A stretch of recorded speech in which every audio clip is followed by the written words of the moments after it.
If you're anything like me, you've always had this need for a truck. What exactly you're going to use it for is not the question, but what you might use it for. Even if you're getting it for towing, what you'll be towing could still be a question mark. You might have different toys, equipment, trailers. The trailers themselves could be varying. It could be something like a boat or a travel trailer or a utility trailer.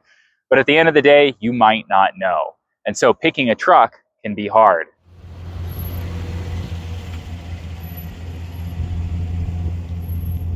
Behind me is a 3/4 ton heavy duty truck.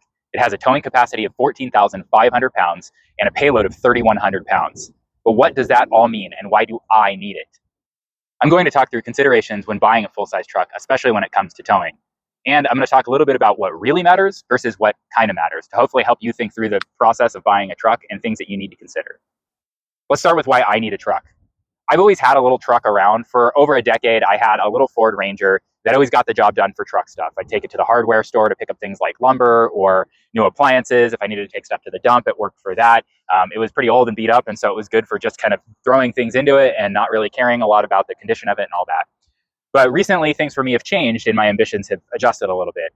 I really wanted to be able to haul a big travel trailer, not really knowing the size of the trailer itself, but really have the ability to ensure that I could pull something of size, and that little truck wouldn't do it. I also still have the need for general truck stuff. So again, going to the hardware store, picking things up from there, hauling things away or debris or that sort of stuff. And then there's some unknowns in terms of, like, I might want to be able to haul either ATVs or dirt bikes in the future. I've had that need in the past, but it may arise again down the road. And so with all of that in mind, it was kind of time for me to go look at what was out there and get a better understanding of why I needed a truck and how I could find something that would fit into those needs that I kind of currently have, as well as some of the needs that I might have down the road, and make sure that I captured all of those in the truck that I was looking to buy. With all that in mind, let's get into some of the basic details as to what goes into the thought process of the truck buying journey and things that you'll need to consider along the way as you think through what truck will be the right fit for you. When you're considering getting a truck, the first place to start is to think about all of the things that you're going to haul. You're obviously going to consider what you'll be pulling behind you. If you're having a trailer, is that a boat on a trailer? Is that a cargo trailer or a utility trailer? Or is that something larger, like a travel trailer? Then you're going to want to think about who's going to be in the vehicle itself. Is it just you? Is it you and a small family? Are you bringing friends along? How large are all of those individuals? Then those people will have gear with them. If it's a short trip and it's some simple expedition, you may just be themselves with a few things, snacks, clothes, whatever. But if you're going on a larger endeavor, you might have more gear with you. If you're doing fishing or some other outdoor activities, you might have more equipment with you. In addition to that, you'll want to consider the things that will go in the bed of the truck. So this might be that gear and some expanded gear for the activity that you're doing, or it might be a larger item like toys, like ATVs, dirt bikes, that sort of thing. These are all things that you're going to want to consider in terms of what you'll be hauling in the entirety of your usage of the truck. This will all come into play into the factors that you consider when you're going to choose the truck that you need. Once you've determined what you're going to be hauling with the truck, how you're going to pick the truck has a few different categories of criteria, from most important to more personal selection. So let's start with most important. What's most important when picking a truck is two things: payload and towing capacity. Let's start with payload. What exactly is payload? Well, in its simplest form, payload is everything that is going to be weighing the truck down. So you can think of this in a few key areas. Firstly, on the hitch, if you have a trailer that you're pulling, that will have some weight to it. So anything that is pushing down on the hitch is a part of the payload. That would be considered your hitch weight or your tongue weight. Then you have anything that you might be hauling in the bed of the truck. So this could be just gear, or this could be things like dirt bikes, ATVs, toys, things like that. That will be contributing to the payload itself. Lastly, you'll want to consider anything inside the cab of the truck itself. So the people that will be in here and any gear that they have with them will all be considered a part of the payload. All of these factors combined, hitch weight, plus anything you have in the bed, plus people and their gear, will all sum up to the total payload that your truck will be hauling with you. Another factor to consider here is that with the hitch itself, things like the tongue weight of the trailer are one thing, but for example, travel trailers, you have like a weight distribution hitch, and that itself is a pretty heavy element that will be also adding to the overall payload of the vehicle. So when you're thinking about payload, you'll want to consider all of these factors in here. Let's run through an example of what payload could look like in reality. We'll start with the people up in the cab. So let's say that the people that'll be in the cab will be a man and his wife and one kid. In this case, we'll go with a teenager. You're going to want to assume here that it's a teenager because although your kids may be young now, they will grow up and you may have this vehicle for longer. So let's go with a heavier weight on that end. The man weighs 200, the wife weighs 150, and the teenager weighs 150. Now, for whatever trip you may be on, you'll want to consider the gear that will come along. This will be, your clothing, the bags themselves, electronics. You may be bringing water or food and that sort of stuff. So let's just say for an estimate here that gear is 500 pounds. So we have a collective 500 pounds of people and 500 pounds of gear. Now let's consider what we might have in the bed on top of the gear that we have. Let's say we're bringing along with us a set of bikes, plus the rack that they will be carried on. And let's just say that this is 200 pounds. So now we have everything in the cab and the gear, as well as the bikes and the bike rack that will be holding them in the back. And then finally, coming back to the tail end here at the hitch, this is where we may be hauling a trailer. So you'll want to consider the tongue weight of the trailer itself that will be pressing down on that hitch. And then also you'll likely have something, if you have a larger trailer, like a weight distribution hitch. So let's just say, for example's sake, that the tongue weight trailer is 800 and the weight distribution hitch is another 100 because that's basically right on the hitch itself. So now you have 900. So if we total up our payload overall, we have 500 for the people, plus 500 for the gear, plus 200 for the rack and bikes, plus 900 for the trailer tongue weight, as well as the weight distribution hitch. So that's 1,000, 1,200, 2,100 pounds of payload overall in the vehicle. This means that if you're buying a truck, you need a truck that is capable of handling at least 2,100 pounds of payload overall. Obviously, if you put more stuff in the trailer distributed forward or have a bigger trailer, that's going to go up on the hitch itself. If you put more stuff in the bed, if you're hauling things like ATVs or dirt bikes instead of just bikes and a bike rack, and if you have more people or heavier people in the vehicle, all of that is going to contribute to the payload going up. Also under the most important is, again, that towing capacity. Towing capacity is a lot more straightforward. Basically, it's if you have something that you're towing behind you, how heavy is that thing? And the towing capacity numbers are typically pretty straightforward. You'll almost always outmax the payload before you outmax the towing capacity. So if you have a 10,000 pound trailer, you're really probably going to be focused more on the payload that contributes as a tongue weight. But just know that you're going to need to be thinking about overall how much you can pull from a towing capacity perspective. So payload and towing capacity are going to fall under your most important considerations when thinking about a truck. After you've worked out the details on payload and towing capacity, a level down in level of importance is a couple of things that you should consider. First is going to be gas versus diesel. Both of them have their pros and cons, and I'll get into this a little bit later, but most of the trucks that you're going to be looking at will have some sort of a gas or diesel option. The other of which is how you're going to tow, specifically if you're looking at something like a travel trailer. Now, travel trailers specifically typically have two options, one of which is going to be what they call a bumper pull, which is where you're going to tow from the hitch at the back of the vehicle. And the other option that you'll have is a fifth wheel, and that will be towed from the bed of the truck. Now, with the fifth wheel option, there's a couple things to consider if that's the way that you plan on going or that's what suits your needs. For a fifth wheel, a couple of things that will come up is, one, that you will need a heavier duty truck in general. And so when we're thinking about a fifth wheels themselves are typically a lot heavier trailers. As you're pulling them along, you're going to have a lot more weight there.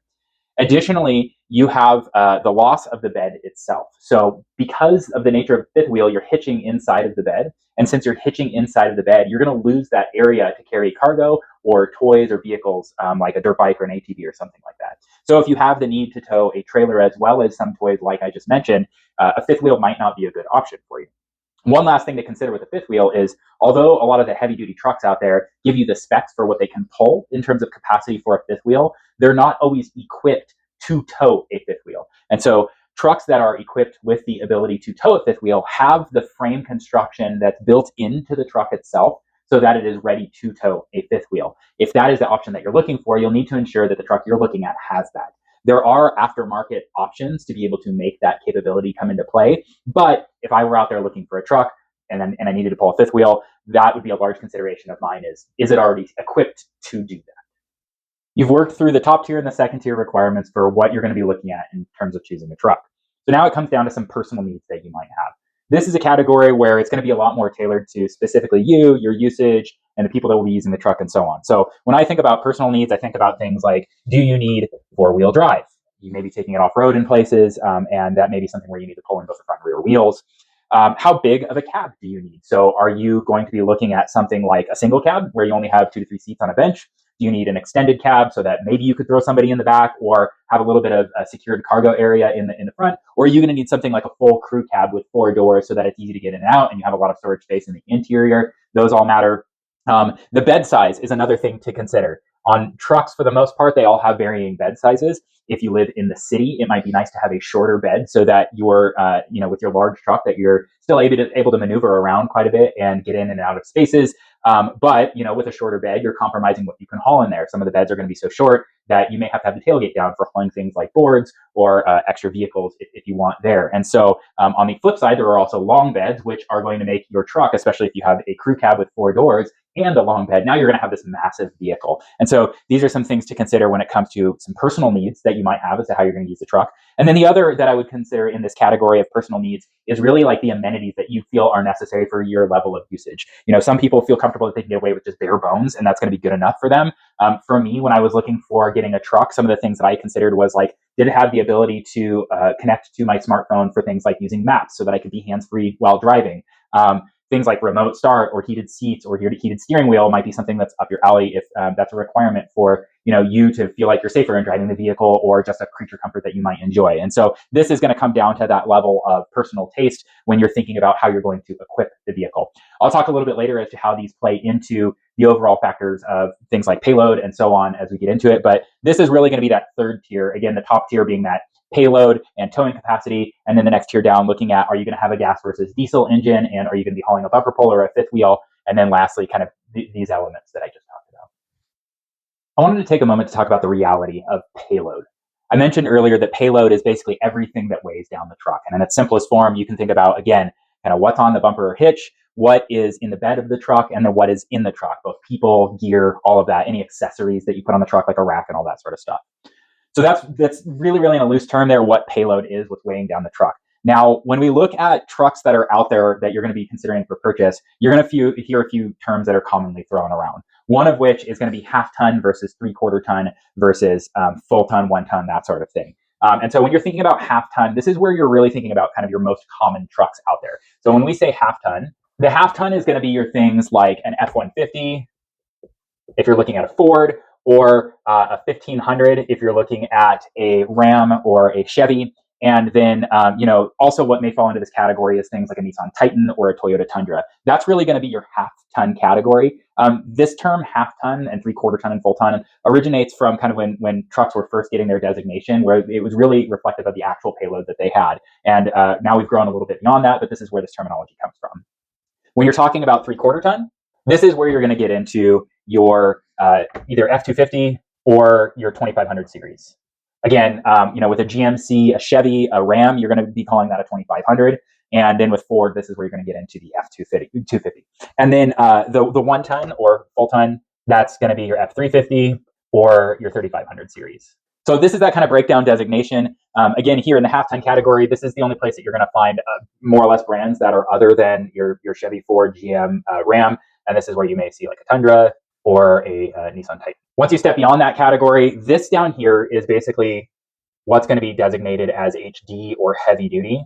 Now, you'll find some of the half ton will have packages that call themselves an HD package, where they've done some reinforcement on the frame or other things of that nature. But realistically, if you're looking for a heavy duty truck, the HD category is that 3/4 ton, 1 ton type of truck. Now, a couple other things to designate and clarify here. When you look at the payload capacity of trucks, particularly at the half ton, if you go to a manufacturer, say Ford or Chevy or something like that, you're going to be able to get a number that says payload. And they're always going to tell you the highest payload that is available for that truck. And so if you see a number that seems like it fits for you, you really need to keep in mind that that likely is not the actual payload of a truck that you would get. The number that they give you is basically the most bare bones truck there is. This is where we're talking about a single cab truck that's 2-wheel drive with basically nothing built into it. That's because anything else that you add onto that truck takes away from payload. You add four-wheel drive, that's more componentry weighing the truck down. You add an extended cab here or a crew cab for more people to sit in, that's more seats, that's more cab, that's going to weigh the truck down. And so, if you add optional packages like glass roof, stereo systems, power seats, heated seats, those sorts of things, that's all weight that is going to add to the truck, decreasing the payload. And so although they may advertise a high payload, when you come to the reality of it, the chances are that the actual payload for the truck that you're looking at will be lower than that unless it is that single cab, bare bones type truck. So one thing that you need to do when you're looking at trucks is you need to actually go see the truck that you're looking at in person. The place that you'll be able to find this is in the door jamb of the truck itself. You'll see a sticker in there, and that sticker specifically tells you the payload for that truck. This is unique for every single truck because of the fact that they're all configured slightly differently. And so it's very important that when you determine a payload that you have, you go look specifically at the truck you're looking to purchase. Now, you can get a general idea of payloads based off of the size of truck that they are. You're going to have a lot more variability in payload with half tons because there's a lot more option packages there. You can have a package, again, single cab with nothing in it, with kind of vinyl floors, no radio upgrades, etc., all the way up to, your like kind of King Ranch type things where everything is built into it and it's got all the amenities, but the payloads are going to be significantly lower because of the variance in packaging. When you move up to the 3/4 ton and 1 ton, those are going to have pretty similar packages across the board. And so you're going to get a lot less variability from one to the other, but it's still important to go look in the door jamb at those vehicles so that you kind of know the exact payload that this is going to have. And the 110s are going to have a higher payload than the 3/4 tons. There's oftentimes that a 1 ton will tow just about as much as a 3/4 ton. They'll be very comparable, but the payloads will be higher in the 1 ton. And so really between the 3/4 ton and the 1 ton, literally on Chevys, it's the difference between an extra leaf spring that's built into the back that makes the designation between a 3/4 ton and a 1 ton for both like GMCs and Chevys. And so, I would basically bucket these together and then this as a designation of different class. But it's really, really important that you understand the breakdown of a half ton versus a 3/4 ton versus a 1 ton and these heavy duties and the difference between that and a 1 ton. And I'll get into kind of some of the things to think about pros cons wise as you think about these. But realistically, this all comes back to that payload of what are you going to need, and don't oversell the capabilities of the vehicle itself, because you may think that, oh, this can push as far as it can with the payload that's advertised, but realistically you might be very close to maxing it out based off of all the things that make up your actual payload. Another thing that I want to mention here is when it comes specifically to travel trailers, I'm not going to get into much detail with that in this video, but I did want to call out that travel trailers also vary pretty wildly in terms of their actual ton weight. So they'll advertise one thing, but again, similar to payload for trucks, it is really spec'd per unit. But in addition to the fact that it's spec'd per unit on travel trailers, it largely depends on how you load travel trailers. So travel trailers have big tanks of water that you can have filled or not filled when you're traveling. Where you put the cargo in the travel trailer and how much in the front or the back is going to change the dynamic of how much it pushes down on that actual tow hitch as well. And so that's another thing to consider, is that you may have a travel trailer that advertises something that's lower and under your overall payload requirements, but if you load that thing down, you might be looking at something that's really going to max you out in terms of payload. So another thing to really keep into consideration. Let's take a look at some of the advertised payloads on truck manufacturers' websites. So here I am on the Ford F-150 website. If I scroll down, you'll see pretty immediately here that we see an advertised max available payload of 2,440 pounds. Again, this is on the half-ton F-150. If I jump over here to this tab, we'll look at specifications of different models. Under payload here, you'll see a variance of kind of layouts based off of engine configurations, as well as the box size or the truck bed, and then whether or not they have 4x2-wheel drive or 4-wheel drive. And so you can see the breakout here of the different payloads, and you can see pretty quickly that even in the regular cab, that most of these are well below that 2,400 pounds. You only actually see that 2,440 pounds here reflected if you have an 8-foot box, a 2-wheel drive, and the EcoBoost V6 engine. Most of the F-150s that you find out there are actually a crew cab. So let's jump down to the crew cab section. So here's super cabs. Down here, we see super crew. So if you look at a pretty standard configuration, which would be like the short box here, 4x4, you'll see pretty quickly that these are, we've got 1650, 2000, 1900, 1700. So these are well below that 2400 and vary quite a bit based off of the different motors that they can be configured with. So that's a look at the Ford website. Let's look over at the GMC website. So on the GMC side of things, I went to their compare trims, and these are all different kind of 4-wheel drive options here. And looking down at this, if we come down to the section that is as spec payload, you can see numbers like 2000, 2100, almost 2200 here on these 4-wheel drive, 4-door options that are coming from GMC. But again, all of this is actually on paper and not necessarily what you see in real life. So to see what they offer in real life, you need to go look at the stickers on the trucks themselves. To base this a little bit more in reality, I went out and captured the actual payload rating stickers from a few different trucks in each class in the real world. The half-ton class. This is a Ford F-150 Lightning which has an electric motor with a payload of 1,718 pounds. This is a GMC 1500 Denali with a gas motor. Its payload is 1,470 pounds. Here we have another example of a GMC 1500 Denali with a gas motor. Its payload is 1,549 pounds. Our last example in the half-ton class is a GMC 1500 Denali with a diesel motor. Its payload is 1,387 pounds. The 3/4 ton class. This is a GMC 2500 AT4 with a diesel motor, with a payload of 2,969 pounds. This is my personal truck, which is a Chevy 2500 with a gas motor. Its payload is 3,082 pounds. The 1-ton class. This is a GMC 3500 AT4 with a diesel motor. Its payload is 3,600 pounds.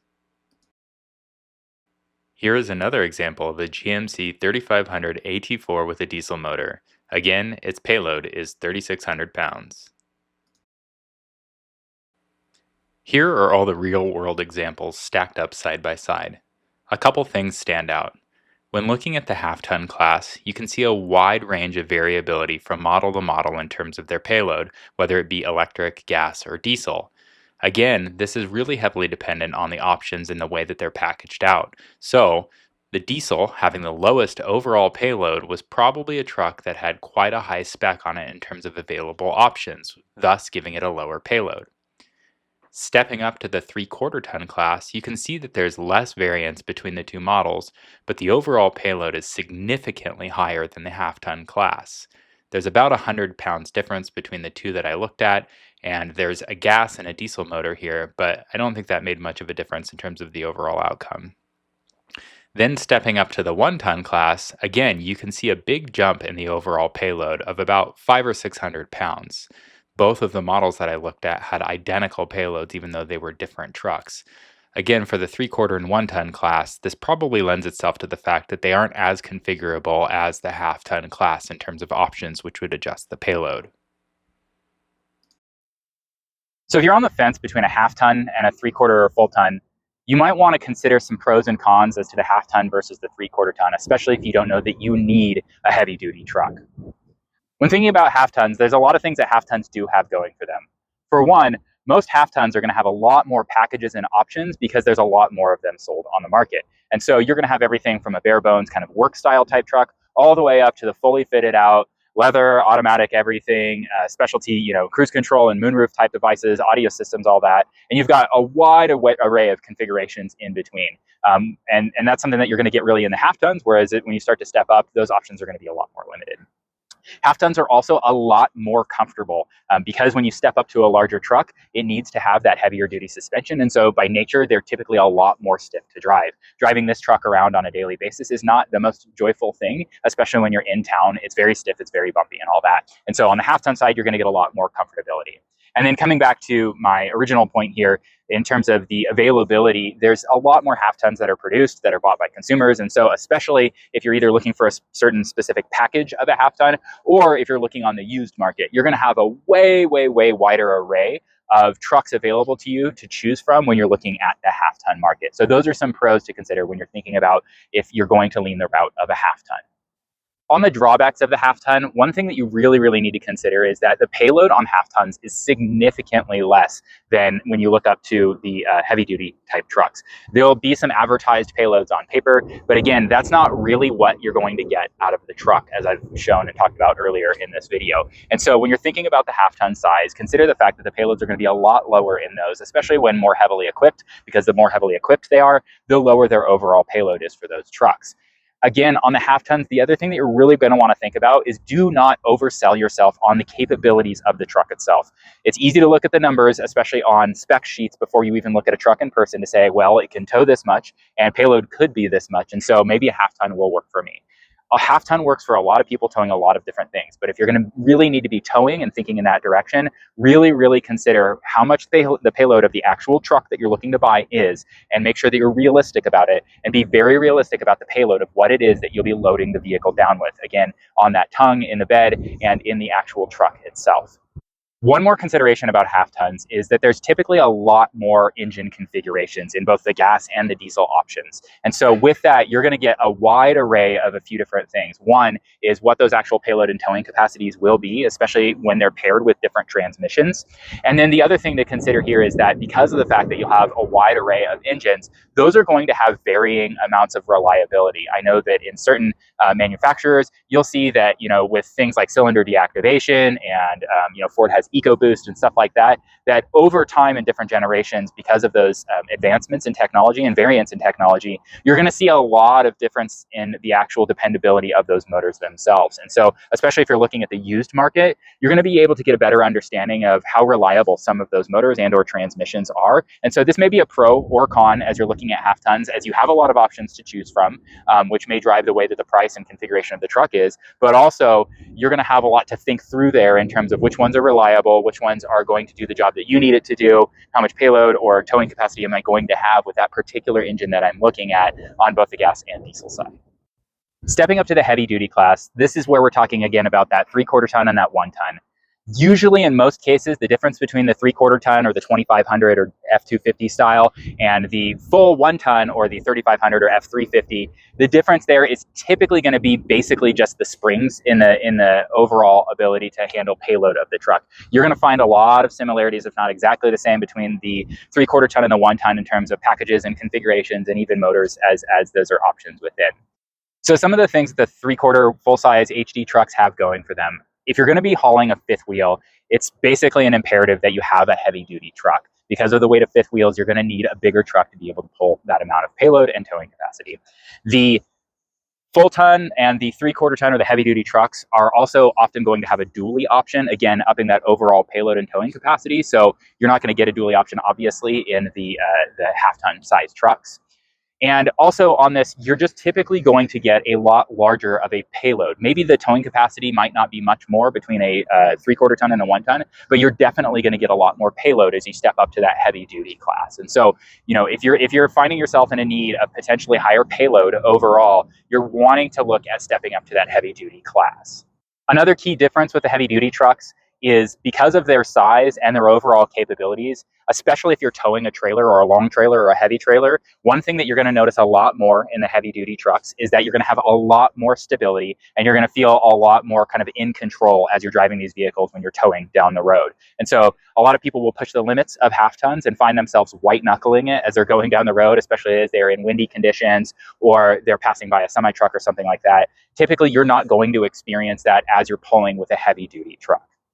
Let's talk about some of the drawbacks for heavy duty trucks. So for one, again, you're gonna have a lot less options when it comes to these trucks in terms of package, configuration, amenities. And so although these trucks do come with different amenities that are gonna be nice for some of those creature comforts or things that will help you in terms of towing and getting down the road, you're gonna have a lot less options and configurations when it comes to stepping up to this class overall. Another thing to consider when it comes to these big trucks is that they are big trucks. And so with that, you get a lot larger turning radius for the truck itself. And so finding yourself navigating around in these, especially when you don't even have a trailer attached, can be very, very cumbersome because these trucks are hard to get in and out of places and to even turn in tight quarters overall. So another consideration as it comes to these heavy duty trucks. I mentioned this a little bit earlier, but the suspension on these trucks is crazy stiff. Again, that's there for the payload capacity for the truck itself to be able to haul heavier and bigger things. But with that, especially when you aren't towing something behind you or have the bed loaded down, you're going to feel extreme bumpiness when driving this truck, especially if it's on a daily basis and you aren't hauling anything with you. And so if this is your daily driver and you don't need a heavy duty truck, know that that comes with it with a really, really stiff suspension. The other thing I'll mention is just the overall size of these trucks. Even if you have a regular bed, in this case, I have a 4-door crew cab and a regular bed on this truck. This thing is super long already, and I don't have a long bed on the back of it. It's got a 6.5-foot bed, 4 doors, and it's just a big truck overall. On top of that, it is really, really tall. I'm 6'4" about, and this truck is towering over me. Getting into this truck, it's got side steps. I almost use them every time I get into the truck, even though I'm a pretty large guy. And so this becomes, again, cumbersome. For example, changing the oil in this truck, if I want to pull it into my garage, it barely fits under the garage door. And so there's the fact that it might hit on the top, and it certainly doesn't fit lengthwise pulling into the garage. So again, if you're looking at this and you aren't needing a heavy duty truck, take those things into consideration with the fact that these things are absolutely massive in size. And so you're going to have to kind of deal with that as you have the truck. Let's move on to talking a little bit about the actual motors in these trucks. So earlier on, I mentioned that you're going to have the option between gas and diesel, and that's a pretty important consideration as you're thinking about the truck that you're going to buy and what you're going to use it for. On the gas side of things, there's a few pros that come along to having a gas motor. One of which is that typically the gas engines trucks are going to be a lot lower in cost. Diesel engines in trucks tend to just cost a lot more, typically because that's associated with the capabilities that those engines have. But with the gas side of things, if you don't need what comes with a diesel engine, this might be a consideration because the gas engines are going to be a lot cheaper. You also typically have less maintenance when it comes to the gas engines, depending on the motor and its configuration and what comes with that. There's always some form of maintenance, but even at that, diesel engines have specific protocols and things that need to be done to them at certain service intervals and to upkeep the maintenance of a diesel engine overall that gas engines simply don't have. And so some of the considerations on the gas side is a pro for the fact that it's going to have an overall lower cost and the potential of less maintenance overall when it comes to the gas side of things. Looking at some of the drawbacks when it comes to the gas motors, a couple things that you want to consider here are the amount of torque in a gas versus a diesel. Diesels almost across the board outweigh gas motors when it comes to their actual torque that they have in the motor. And so even though the specs on paper may be very similar in terms of how much they can actually tow or what their payloads are, because again, that's really related to suspension, the diesel motors themselves are going to have significantly more torque. And so when you're pulling something like a trailer, you're going to feel that a lot more in the truck's ability to actually just take it and go with it. And even at that, some of the specs may reflect the fact that it can actually tow more because of the fact that the diesel motors just tend to have more torque in general. So if you're finding yourself in a place where you're not really sure and you actually think you might need that torque, or you're definitely needing that torque, you're going to want to lean more towards the diesel motor. Again, though, the gas motors, depending on the motor that you select, they will be able to meet the actual requirements that are kind of spec'd out on paper, but you're going to feel the difference if you have a gas motor versus a diesel motor in the truck itself. Another consideration when it comes to the gas motors that might be a con is you might be questionable on some reliability for the engines themselves. There's a wide array of engines out there, and especially when you look at some of the newer engines, and especially when you look at the half-ton selection, they're putting a lot of things for fuel efficiency and similar things into the half-ton options. And so, as I mentioned before, with things like EcoBoost, cylinder deactivation, those sorts of things, they're putting these in here for fuel enhancements, but those are actually starting to lend themselves to reliability issues of the gas engines themselves. And so all motors are prone to some sort of reliability issues, and everybody has, your mileage may vary depending on what your experience is. But overall, some of the things to consider is with the wider array of gas engines out there, you might really be considering what reliability is associated with the variants of motors and kind of what features and functions that those gas motors themselves have. Flipping over to the diesel side of things, so some obvious pros that diesels have going for them, again, is that torque. So, what you're going to feel when you're trying to pull something, especially a big trailer or heavier loads behind you, you're going to feel the diesel just be able to power through that, where the gas motor, you're going to feel the actual kind of weight behind you a lot more. It doesn't mean it won't get through it and do the job,